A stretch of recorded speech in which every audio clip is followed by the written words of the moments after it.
I'm Keith of Planet Earth, your Vedic astrologer, spiritual guide, and life coach.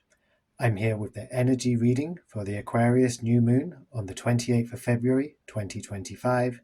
It's occurring at 15 degrees Aquarius in the nakshatra Shatabhisha, known as the 100 Healers or the Veiling Star. It's ruled by Rahu, the north node of the moon, and the deity Varuna, the god of cosmic order, night sky, and the underworld. In Vedic mythology, Varuna sees through the stars, which are considered his eyes. He punishes deception and ensures fairness. The shadowy side of this nakshatra is associated with loneliness, psychological struggles, detachment from personal happiness, and an inner conflict between spiritual and material aspirations. It emphasizes the importance of facing our inner demons and seeking healing. It is associated with mysticism, healing, justice, and inner reflection, and understanding the mysteries of life. The symbol of Shatabhisha is the circle, which represents wholeness and the ability to bring harmony from chaos. With the new moon here, it is an excellent time to focus on healing ourselves and helping others. Joining the sun and moon in Aquarius is the ruler of Aquarius, Saturn, which sits in the nakshatra Purva Bhadrapada, former happy feet or early blessed steps. This asterism spans from 20 degrees Aquarius to 3 degrees and 20 minutes of Pisces. It's ruled by Jupiter, and the deity is Ajakapat, the fire dragon or one-footed serpent. The symbol of Purva Bhadrapada are the hearse, swords, and the double-faced man. The hearse is about death to the part of yourselves and detachments from the material world. The swords are for courage, dedication, and the willingness to fight for a higher cause and for cutting the ties. And the double-faced man is looking both at the past and the future, learning from experiences and anticipating what is to come. This nakshatra is a gateway to spiritual ascension and the shedding of past attachments to embrace higher truths. And Saturn is supporting the new moon energy of facing your demons. Joining Saturn in Purva Bhadrapada is Mercury, which is at 0 degrees Pisces. Mercury is debilitated in Pisces, meaning this is not a good time for analytical thinking and reasoning. So with Mercury in Pisces, you will need to be intuitive and trust your gut with what you are feeling, even if that doesn't make logical sense. To embrace the transformative power of Purva Bhadrapada, think about which attachment you are willing to release to step into your path of higher purpose. Now we have a stellium in Pisces, which is a significant concentration of planets in a sign. Along with Mercury, we have Rahu conjunct Neptune at 4 degrees Pisces and Venus at 16 degrees Pisces. They are in the nakshatra Uttara Bhadrapada, the latter happy feet or blessed steps. This stellium in Pisces gives us a strong emphasis on spirituality, intuition, and dissolving boundaries, all supporting this new moon theme of facing your demons and trusting your gut. But a lot of planets in one place gives a lot of energy, and it won't necessarily be easy to handle all that energy. But all this energy is what gives spiritual breakthroughs. It is the two sides of the same coin. Be aware of the shadowy side of this nakshatra, which can be a tendency to feel like life is a duty and the feelings of being restrained, restricted, lonely, and depressed. However, it is associated with generosity and wealth too. This nakshatra is ruled by Saturn and the deity Ahirbudnya, a water dragon, the serpent of the deep or a snake in water. The deity symbolizes fertility and Kundalini awakening. The symbol of this second Bhadrapada nakshatra is also the hearse, and it represents the spiritual ascension after death. This nakshatra is about the cosmic knowledge, depth of wisdom, detachment, and transformation. It's associated with inner strength and protection of the divine plan. So this is the time for all of us to be facing our demons, and there will be a lot of transformational healing energy available to us. Just make sure you're being ethical when you face your demons. It's the demons that want you to fight them, but this is about facing your demons, and that's what takes the power away from them. When you face your demons, they lose their power. Now, we still have Uranus at 29 degrees of Aries in the nakshatra Kritika, the one who cuts. Kritika spans from 26 degrees and 40 minutes of Aries to 10 degrees of Taurus. The symbol is a knife or a flame. It's associated with seeking, wandering, and spiritual exploration. It can cut through illusions and purify and transform. Kritika is ruled by the sun and the deity Agni, the god of fire.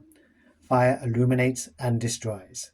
The illumination represents wisdom, clarity, and sharp discernment.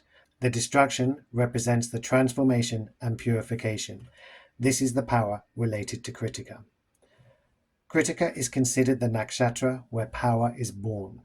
Uranus brings innovation, rebellion, and a need for freedom. In Kritika, this can manifest as a powerful drive to break free from old structures and create something new through transformative action. Jupiter is at 17 degrees Taurus in the nakshatra Rohini, the red one, which spans from 10 degrees to 23 degrees and 20 minutes of Taurus. It's ruled by the moon and the deity Prajapati or Brahma, the father of all creatures, the original progenitor, and embodies both fertility and creativity. Rohini is associated with abundance and fertility. Its symbol is the ox cart filled with abundant produce and the banyan tree which never stops growing and expanding. And Jupiter is the planet of expansion. It is in Parivartan Yoga with Venus as they are in each other's signs, so this tells me there will be a great enjoyment and abundance as well as higher knowledge and faith. This is good for the economy too, but be mindful of the shadowy side of this nakshatra, which is overindulgence and materialism.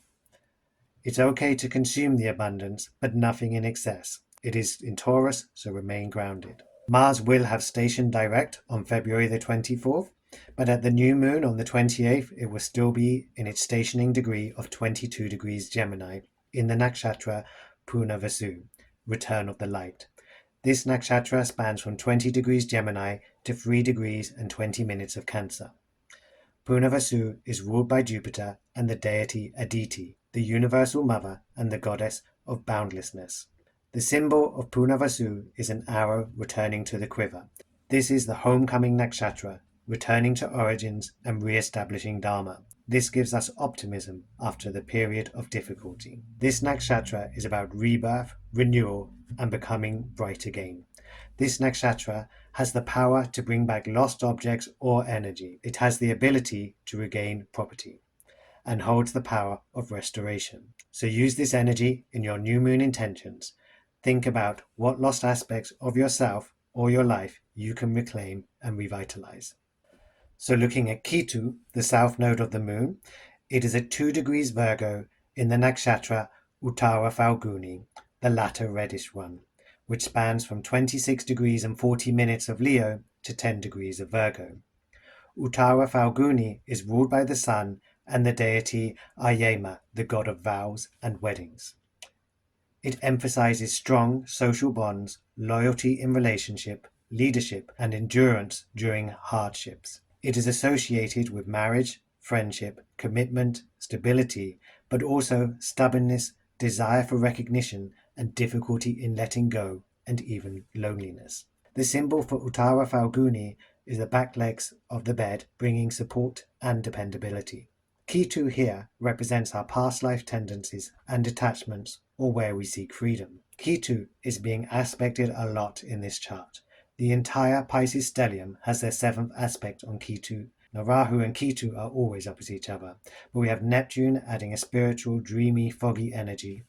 Debilitated Mercury may amplify Ketu's inherent tendencies to cause mental confusion, potentially leading to heightened anxiety and difficulty in making sound decisions. This can also affect how we communicate, while an exalted Venus will give clarity, charm, harmony, balance, elegance, gracefulness, and refined sensuality. The positive and benefic nature of Venus may temper some of Ketu's malefic tendencies. Jupiter and Mars are also both aspecting Ketu. Jupiter makes aspects with the 5th, 7th, and 9th houses or signs from itself, so his 5th aspect is on Ketu, whereas Mars makes aspects with the 4th, 7th, and 8th signs from itself, so his 4th aspect is on Ketu. Jupiter's 5th aspect on Ketu is indication of the skills and abilities we master quickly and therefore manifest and fulfill easily too. Mars's fourth aspect on Ketu is about protection, rest, and support, and where Mars gives you empowered motivation. Ketu is the significator for meditation and conscious awareness, also for lucid dreaming, trance, channeling, telepathy, and access to psychic arts. And remember, the nakshatra Uttara Falguni, where Ketu is placed, is to do with marriage vows, friendships, and long-lasting relationships. And Ketu here signifies detachment, indifference, and withdrawal. Ketu also reveals areas of confusion and uncertainty, sometimes leading to superstitions, so we might see some cult activity forming at this time. Ketu does give the beneficial effects of psychic intuition, a tolerance for ambiguity, humility, awareness of subconscious projection, and a universal viewpoint. Jupiter is about expansion, and this fifth aspect can be creating new, long-lasting relationships on the world stage and in our lives, and even with our higher selves as we trust our intuition and guidance from within. Some positive management of Ketu's malefic effects are just awareness, the conscious awareness of the predisposition to expect disconnection. Ketu is a karaka for meditation and conscious awareness. Neutrality and forgiveness. Neutralizing emotional pain through deep acceptance and forgiveness. It signifies understanding divine manifestation and orientating one's life accordingly. Looking at the nakshatra Uttara Ashada, the latter victory, which spans from 26 degrees 40 minutes of Sagittarius to 10 degrees Capricorn, this is ruled by the sun and the deity Visvideva, all supernatural powers. This nakshatra has the power to grant an unchallengeable victory, and we have Pluto at 8 degrees Capricorn, representing transformation, renewal, and rebirth. Pluto can bring the most buried compulsions into light, and so this will definitely play a part of the new moon facing your demons. It's even in the 12th house from the moon, representing your subconscious mind. This nakshatra can bring fame, wealth, fertility, and much wisdom. But this is also about long-lasting success. This nakshatra is symbolized by the elephant's tusk. It is enduring, invincible, patient, righteous, and responsible. It's about long-term goals, ambition, and achieving success with perseverance. It is strongly associated with complete victory. It has the power to grant an unchallengeable victory. It is also associated with late success. With this new moon, both Jupiter in Taurus and Mars in Gemini are aspecting both Ketu in Virgo and Pluto in Capricorn. The eighth aspect of Mars on Pluto is about transformation, death, rebirth, and digging. Mars is extremely unorthodox and creative and unique, and Pluto is about transformation and rebirth. Jupiter's ninth aspect on Pluto is about higher knowledge, wisdom, the wisdom you add to the people around you in your family, society, and your soul mission on a bigger scale. So this can be wisdom that is very unorthodox and transformative. Pluto is even in the 12th house from the new moon, giving a foreign connection and subconscious associations. This combination suggests quite a transformative energy going across the globe in the month ahead, which the other energies of March are also supporting. This new moon chart shows powerful combinations of energy.